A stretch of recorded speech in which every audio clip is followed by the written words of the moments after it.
wanna show you this principle, na itong principle na to, weapon ko to, since time na sumali po ako sa network. The last time, I was really zero knowledge in network marketing.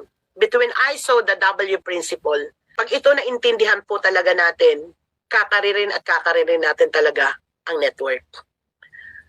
Itong letter W na to, yung pinaka-base part dito, ito po yung ating pong effort. So kung titingnan mo yung effort, pag nag-umpisa tayo, yan po yung learning. Learning as what we are doing now. Okay? Ano yung mga fundamentals? What are the skill sets? What are the weapon that we need?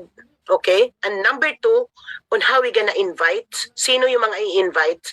At paano tayo magdo-duplicate? So basically, yan po yung pinaka-main effort na magfo-focus talaga tayo. Learn about the company, the product, the pay plan. Learn about the industry. Okay? Learn about leadership. Invite the people na kailangan mo makasama sa business at ituro mo yung mga natuto mo doon sa organization mo. So basically, andyan yung effort po natin. Medyo malawak po yan.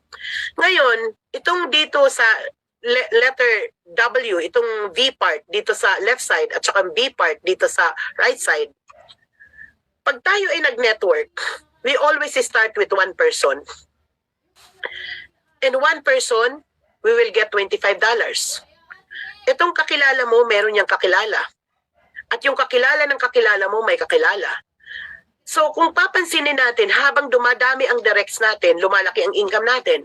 Habang lumalaki ang organizations natin, lumalaki na rin ang ating income.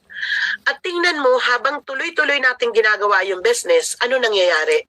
Itong letter V on the left side, that is unlimited. That is widely open. Meaning to say, darating ang panahon, hindi mo na mabibilang. I was talking with Coach Dens a while ago.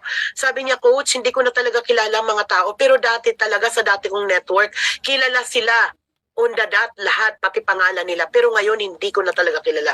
Which is really very, very true. Paano mo na makikilalanin yung daan-daang tao sa organization mo, sa libu-libong tao sa organization mo? So dito, totoo po yan. At pag ito, makita nyo ha, itong letter V dito sa left side, this is unlimited. Unlimited. At yan yung tao. Yung people is unlimited. Yung income is also unlimited. Mga kung titingnan natin, hello, are you with me? Ano nangyayari pag yung tao marami? Ano bang meron sa tao? Diba? Oras. Nagkakaroon ka dyan ng tinatawag na time leveraging. Because the more time you have, the more money you get. So anong tawag dyan? It's money leveraging.